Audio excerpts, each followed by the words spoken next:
I get to create a lot of the beauty. I get to CEO it, you know. It's kind of crazy. It's absolutely the best gift of my life. This is what I've been working for all my life. These are my life dreams. What I love to do in life, I will be given. Everybody who the deepest part of your heart really longs to do something, and that's what God's going to provide for every single one. I mean, you were born with this. You were born with this pain for something, and you're going to be given everything that you want. Unless it's something that's absolutely against the kingdom. So I want to go back to this being watched thing. So are there bad entities watching us and good entities watching us, or is it just bad?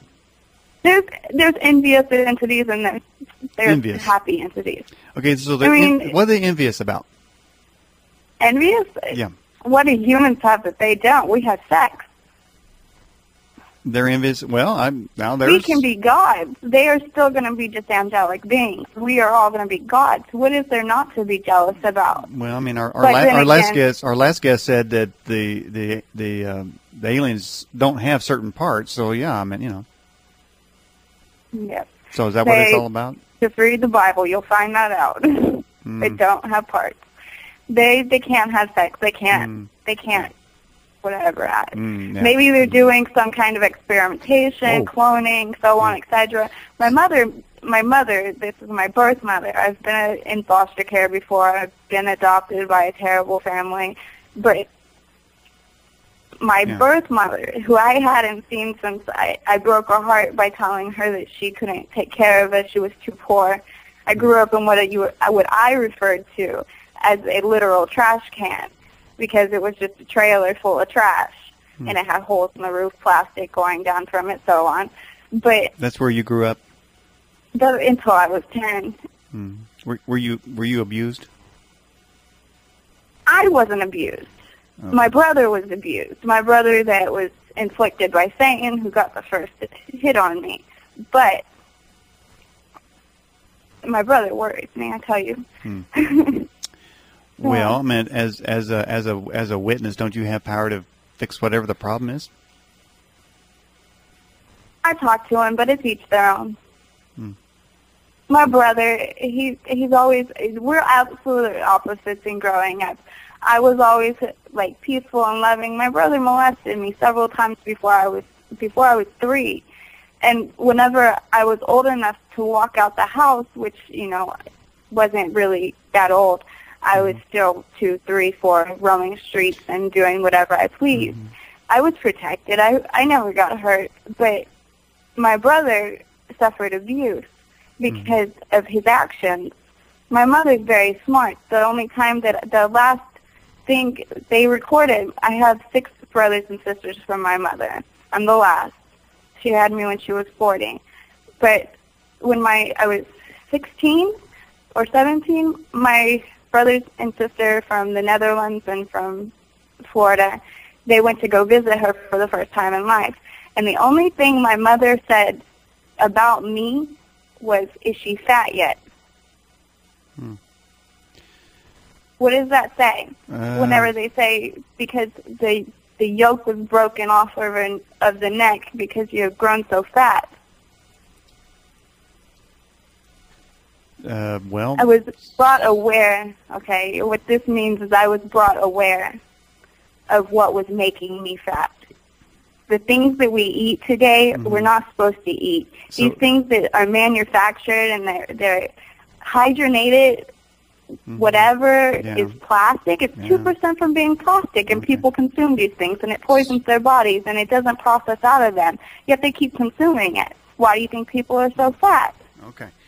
Well, I don't know that weight would really be like a top issue with a witness. I mean, for the no, it was more of a, what do you call it? It's more of a revelation because that's something that struck me. I couldn't understand why she would say that. I'm not fat. So you don't supersize? No, I'm not supersized. Okay. But it struck me. I'm very in proportion, and I'm a very beautiful girl. I will admit that. But okay. I do have weight on me. I have weight on my bones. Okay. And ever since I have acknowledged the fact that it's all toxins And ever since that my Lord has begun to help me, I have watched this stuff literally waste off of my body, and I'm not doing much exercise at all. He's taking the toxins out of me. He's cleaning me. Really? I've lost 5 inches in my waist in the last month or month and a half. And what is the purpose of this cleansing? To prepare you for that which is to come? To get the toxins out. The toxins are not good for you. They're not good for you. Again, it seems like such a trivial human condition when you say that. Well, yeah, when you say what is it for? What is the purpose of this? Have you thought about this? Okay, the government is ran by these entities that are not good. They're ran by. They have gained control of every government. Yeah. Hello.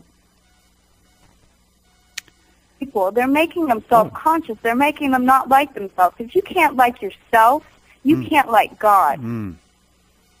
What is the television doing? They're putting all of these anorexic people up there that don't eat anything, and then they're feeding us junk that's not coming off of our bodies. It's not processing out of us. Well, I didn't mean to minimalize it. In a normal person's life, it goes all in all to what's going on, because if you don't if they're doing things, I mean, yes, you're very susceptible to things. When you do not have God in your life, which most people in this world do not have God in their life right now. And they can argue with it if they want, but it doesn't change the fact that they don't have God in their life because they haven't accepted the truth for what it is.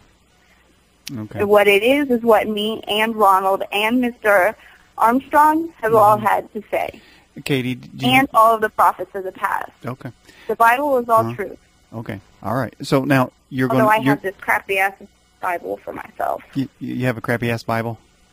Yeah, it's called a student Bible, and I'm reading it, and they have all of these references of, oh, this is what this means, and this is what that means. And being who I am, I know that every single one of these things that are written are freaking shit. Just to be flat. Wait a minute. Did you just say you have a crappy-ass Bible? Yes. Wow. Okay. Hey, okay. It's full of lies. It is full of lies. I'm looking at these weird, things, man. and they're it's hard to just get those words in the same falsehood. sentence.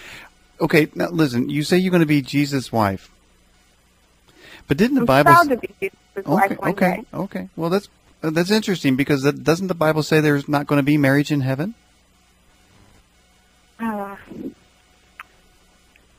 This is something that you're not going to be given in marriage.